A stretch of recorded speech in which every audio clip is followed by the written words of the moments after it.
Bonjour à tous, je me propose de vous présenter aujourd'hui une vidéo sur les voies de recours contre un jugement d'ouverture de liquidation judiciaire. À ce moment-là, c'est soit un jugement qui prononce la résolution du plan de sauvegarde ou de redressement et qui donc, à plus forte raison, prononce l'ouverture de la liquidation judiciaire,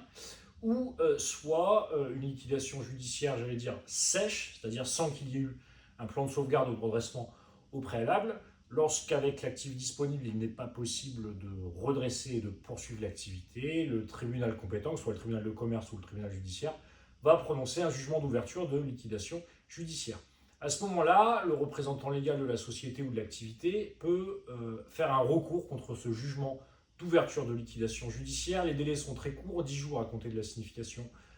de la décision par le greffe de la juridiction compétente, et il faudra donc faire un recours, inscrire un appel devant la cour d'appel en intimant le mandataire liquidateur.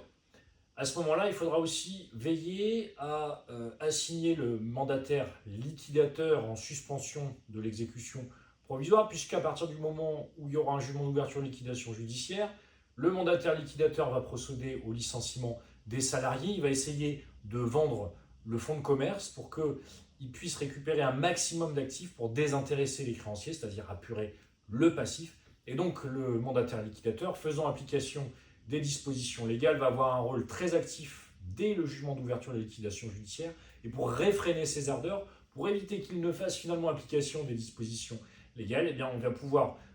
déposer une assignation devant le président de la cour d'appel, statuant en suspension de l'exécution provisoire, en référé. Donc c'est une procédure urgente. Généralement, quand on sollicite une date, on a une date à 1 mois pour pouvoir présenter ses observations devant le premier président de la cour d'appel, et le mandataire liquidateur essaiera peut-être de s'opposer à la suspension de l'exécution provisoire et puis à la réformation du jugement ouvrant